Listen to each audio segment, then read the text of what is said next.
साथी नमस्कार 2026 नूतन वर्ष आपण मानक हार्दिक हार्दिक शुभकामना शुभेच्छा। आपण परिवार बहुत खुशी रे थिबे। मो परिवार मध्य बहुत खुशी रे अछंती। 2025 बहुत जिनस हमको दे जाइछि, बहुत शिक्षा बहुत अनुभूति। तेणु निश्चित भाव रे आमे 2026 रे सही अनुभूति को यूज करी गुड़ाए जिनिस उपरे आमे सफल हवा। तेणु आज 2026 मु आपण मानक किछि वार्ता निश्चय देबाकू चाहे। निश्चय ध्यान दे शुणंतु। 2026 रे भाग्य को अपेक्षा करंतु नाही, निज काम को एते शक्तिशाली करंतु जे भाग्य निजे आसीबो।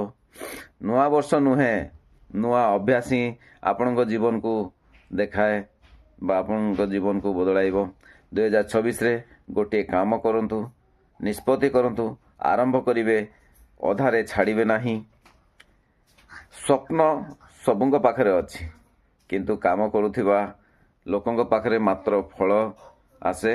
2026 रे अभियोग कम करंतु, अभ्यास अधिक करंतु, सफलता निश्चय पाइबे। आज ए 2026 रे छोट पदक्षेप नियंतु, ताहा 2026 रो शेष पर्याय मध्य रे आपनकु बड़ परिणाम दबो। जेउ दिन शिखिबा बंद करिवे से दिन आगु को बढ़िबा बंद हो जिवो।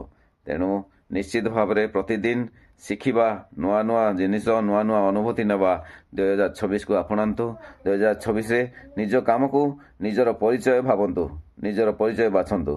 तेणु एवं 2026 आपण माननकु कोन दबो ता भगवान नुहे, आपणक आजिर कर्म आजिर काम निष्पत्ति करिवो 2026 आपण कोन दबो। तेणु बहुत बढ़िया मौका आज आपण मान पाखरे मु किछि शेयर कली। 2026 आम पाई गोटे संभवर वर्ष, संभावनार वर्ष, सुदृढ़ वर्ष। तेणु एई वर्ष जहाँ भी करिबा आमे सिद्धि प्राप्त करिबा। तेणु आपण माने निर्द्वंद्व रे एई वार्ता मने रखंतु। जदि एई वार्ता आपण मान को भलो लागे निश्चय अन्य काहारी मंगल पाई आप निश्चय शेयर करें।